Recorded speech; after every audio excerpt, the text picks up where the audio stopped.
like to introduce for the first time in a pre-tournament press conference PGA Tour winner Joel Dahmen.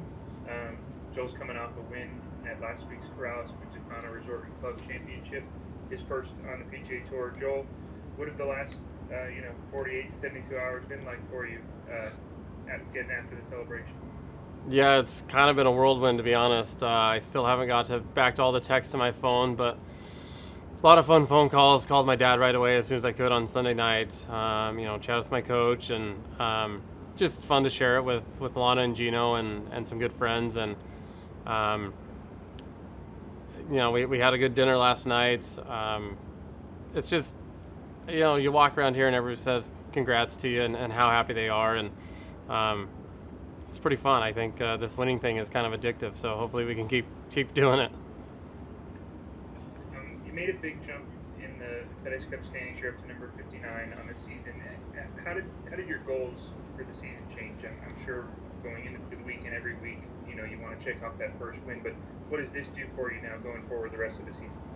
Yeah, if you look at the previous start to this calendar year, it was not great. I played okay in the fall, had a top 10 and some decent finishes there, but going into last week was the first time I'd slipped out of the 125 on the FedEx Cup in years. It had been 3 or 4 years. I'd played really well, so it wasn't going great. There was, doubts are always going to creep in about it, but I've always been, I've made a lot of cuts. I've always played pretty well out here.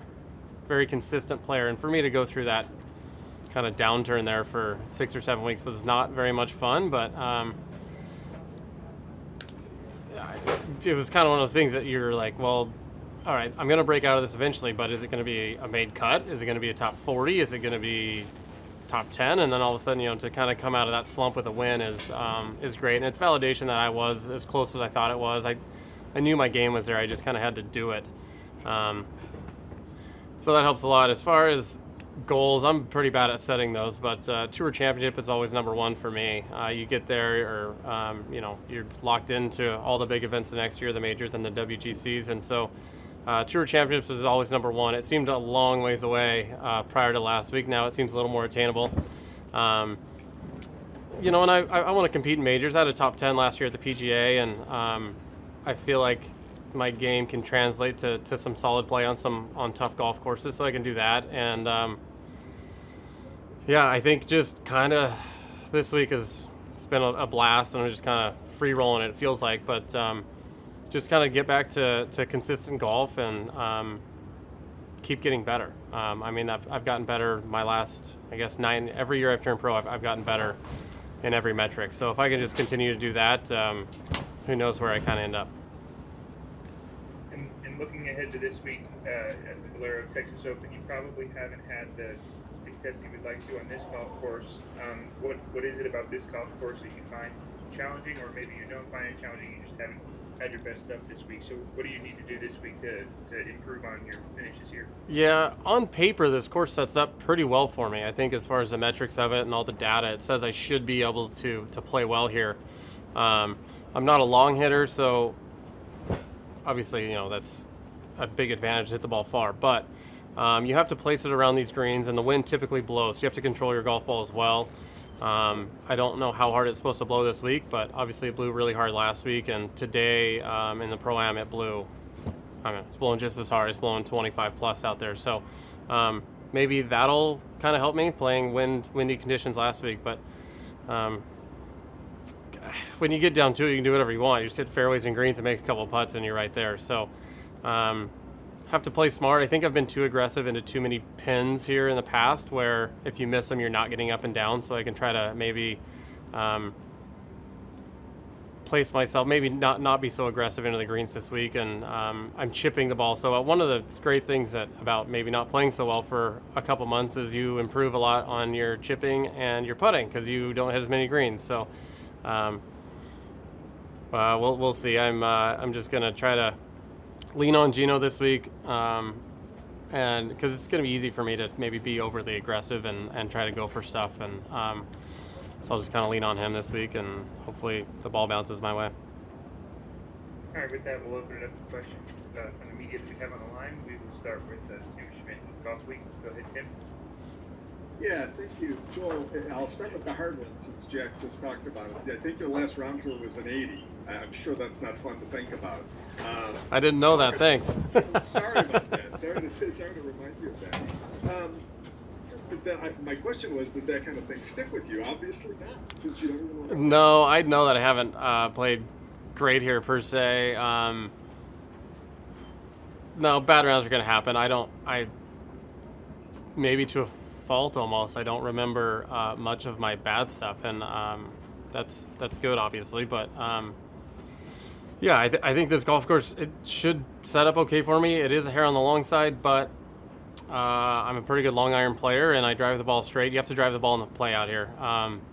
The fairways are somewhat wide, but if you miss the fairways, you're in trouble. So if I can keep the ball in play and rely on my iron game, I think I'll be just fine this week.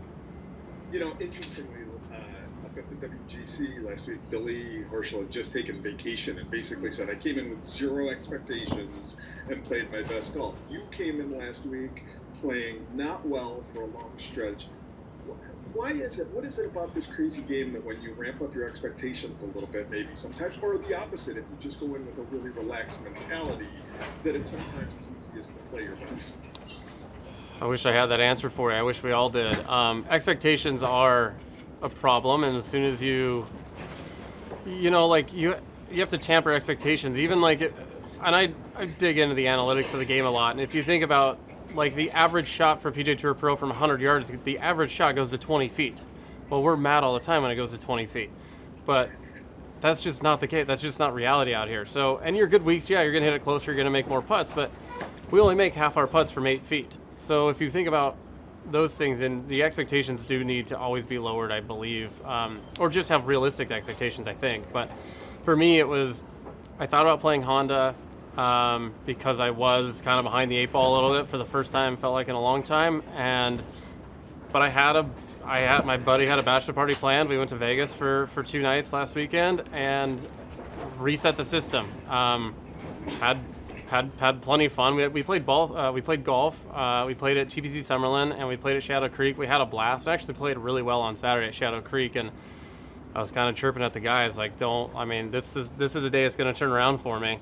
And kind of jokingly threw a couple cocktails maybe, but I really did believe it was going to turn around, and getting away from the game for a couple days, like really getting away from it. I didn't follow any of the Honda. Normally I watch golf on Sundays, watch Matt Jones. I know he's a huge win for him after a long time, but I just was totally checked out from the whole thing. So when I showed up in Punta Cana on Monday, it was kind of a fresh start for me, and very relaxed feel down there. Obviously, kind of the island life and everything, and the Dominicans is a blast. My wife is there, and you just kind of see the blue ocean waves. You eat some good food and you hang out, and it was a good full reset for me. Well, the Vegas Convention and Visitors Bureau will appreciate that. Vegas was the key. But okay, last one. I talked about your wife, and I love the quote. She said, "Go out and kick butt." I mean, when you get that chance to finally get home and it all just kind of settles in, and the two of you are just sitting around, what was that moment like? Kind of what was that? The two of you kind of talking together about that. Yeah, we kind of reflected just on how long the road had been. It was, there was. I think most people see Victor Hovland and Morikawa and Wolf and these young guys come right out of college and they win right away and they're, top 20 in the world and winning majors, and it's like, that's not reality. Reality is you're going to go through mini tours for a little bit. I was fortunate enough to play the PGA Tour Canada. I actually was up there for 5 years, and the first couple of years I was just kind of a kid dinking around, and then you really honed my craft. And then for the Korn Ferry Tour for 2 years, played out there, and it's like you learn to travel, you learn to do all these things.